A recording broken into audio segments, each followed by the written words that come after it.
Ilang taon nang lumipas at si Arthur ay isa ng batang lalaki na nagsisimulang matutunan ang mga kasanayan sa pakikipaglaban mula sa kanya ama na si Renaud. Magkaharap sila sa hardin kung saan sinusubukan ng kanya ama na iabot sa kanya ang kanyang pinahahaladahang guwantes, ngunit tinanggihan ito ni Arthur dahil alam niyang hindi pa sapat ang kanyang lakas upang gamitin ang mga ito sa kanyang edad.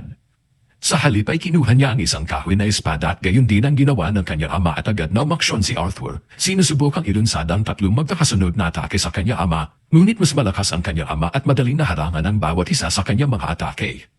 Napagtanto ni Arthur na ginagamit ng kanyang ama ang kanyang mahika upang patibayin ang mga patpat, kaya nagpasya siyang gawin din ito at ibinuhos ang kanyang mana sa kanyang kahoy na espada. Hindi nagtagal ay muling sumubon siya sa kanyang ama na nagulat na magawang baliin ni Arthur ang kanyang patpat sa dalawa.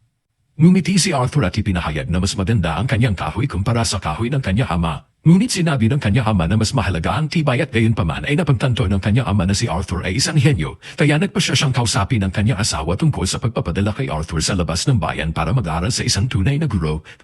Tutol na tutol ang kanyang inang si Alice dito dahil ayaw niya mawalay ang kanyang anak sa kanya lalo na't 4 na taong gulang pa lamang ito. Ipinaliwanag ni Renaud na sa murang edad na 4 at mas malakas na ang kahoy ni Arthur kumpara sa kanya na namamahulugang dapat siyang sanayin ng isang dihasang mandirigma. Subalit bago pa sila makapagpasya at si Arthur mismo ang nagsalita na dapat silang lahat na magkasamang umalis, bagamat tila isang kakaibang ideya ay agad na sumang-ayon ang magulang ni Arthur, marahil dahil hindi pa talaga naapektuhan ng krisis sa pabahay ang kanilang mundo.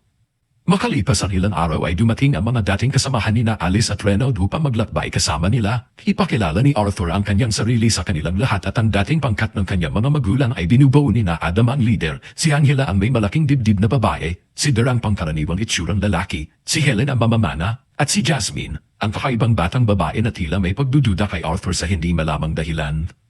Hindi nagtagal ay nagpasya silang umalis at nalaman ni Arthur na ang mundo kung saan sila naroon ay gumagamit pa rin ng medyo primitibong paraan ng transportasyon kumpara sa kanyang mundo kung saan karaniwan na ang paggamit ng air Ubers. Makalipas ang ilang sandali at nagpasya silang magpahinga sandali upang kumain, ngunit hindi ito naging maayos nang biglang lumitaw ang mga lobo mula sa kagubatan dahil sa amoy ng pagkain.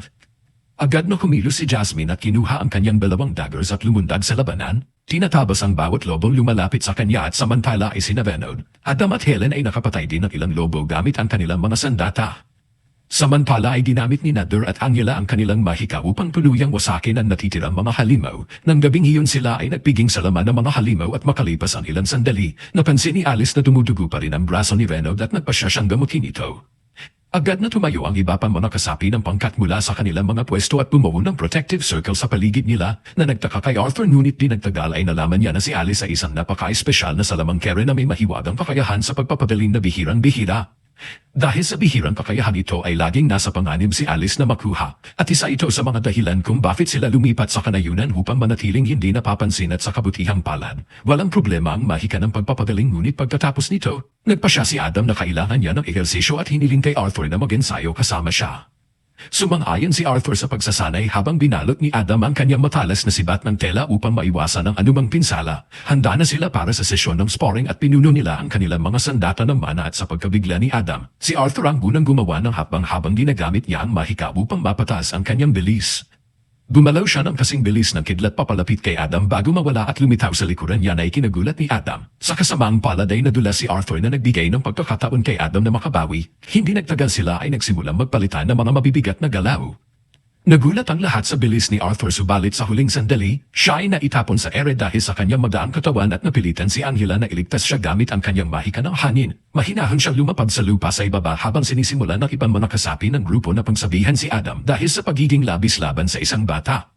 Ipinagtanggol ni Adam ang sarili niya sa pagsasabing masyadong malakas ang bata ngunit walang nakinig sa kanya. Si Jasmine sa kabilang banda ay lubos na naintriga sa mga kasanayan ni Arthur at nagsimulang magtanong tungkol sa mga teknik na ginagamit niya. Ang mga susunod na araw ay mabilis na lumipas habang nagsasanay, kumakain, natutulog at muling nagsasanay si Arthur kasama ang halos bawat kasapi ng grupo, natutunan ang mga teknik ng sibat mula kay Adam at mga push-up mula kay Renaud, pagpana mula kay Helen at pagtakbo na parang si Usain Bolt mula kay Jasmine na tila nagkagusto na sa bata. Sinubukan ni Jasmine na fitin siya sa isang maliit na partido sa pamamagitan ng pag-aalok sa kanya ng isang maliit na espada na may counting baby oil dito, ngunit ayaw ni Alice ang ina ni Arthur na maluto ang kanyang anak kaya tinawag niya ito palayo.